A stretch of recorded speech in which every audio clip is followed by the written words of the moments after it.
അങ്ങനെ കാത്തിരിപ്പിനൊടുവിൽ ദാവീദ് എന്ന ചിത്രത്തിൻ്റെ ഒഫീഷ്യൽ റിലീസ് തീയതി ഇപ്പോൾ പുറത്തുവന്നിരിക്കുകയാണ്.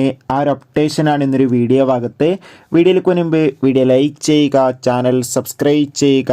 ജനുവരി മാസം ഇനി അങ്ങോട്ട് ധാരാളം ചിത്രങ്ങൾ OTT റിലീസ് ചെയ്യും. നമ്മുടെ ചാനൽ ഭാഗം പരിശോധിച്ചാൽ നിങ്ങൾക്ക് കാണാൻ വേണ്ടി സാധിക്കുന്നതായിരിക്കും.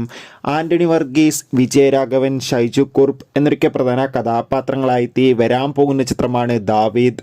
എല്ലാ സിനിമാ പ്രേമികളും ഒരേപോലെ ദാവീദ് എന്ന ചിത്രത്തിൻ്റെ ഓരോ അപ്ഡേഷനും അറിയാൻ വേണ്ടി ഏറെ ആകാംക്ഷയോടെയാണ് കാത്തിരിക്കുന്നത്. ഫൈനലി ചിത്രത്തിൻ്റെ ഒഫീഷ്യൽ അപ്ഡേഷനൊക്കെ പുറത്തുവന്നിരിക്കുകയാണ്. ചിത്രത്തിൻ്റെ ഫസ്റ്റ് ലുക്ക് പോസ്റ്ററിനൊക്കെ മികച്ചൊരു റെസ്പോൺസ് ആയിരുന്നു ലഭിച്ചിട്ടുണ്ടായിരുന്നത്. അങ്ങനെ കാത്തിരിപ്പിനൊടുവിൽ ദാവീദ് എന്ന ചിത്രം ഈ വരുന്ന 2025 ഫെബ്രുവരി മാസം 14 തീയതി തിയേറ്ററുകളിൽ എത്തുമെന്ന് ഒഫീഷ്യലായി കൺഫേം ആക്കിയിട്ടുണ്ട്. എന്തായാലും ചിത്രത്തിൻ്റെ റിലീസിനായി നമുക്ക് കാത്തിരിക്കാം. എത്ര പേരാണ് ദാവീദ് എന്ന ചിത്രത്തിൻ്റെ റിലീസിന് വേണ്ടി കാത്തിരിക്കുന്നത്? തീർച്ചയായും കമൻറ്റ് ബോക്സിൽ രേഖപ്പെടുത്തുക. കൂടുതൽ സിനിമാ വാർത്തകൾക്കായി ചാനൽ ഇപ്പോൾ തന്നെ സബ്സ്ക്രൈബ് ചെയ്യൂ. Bye bye.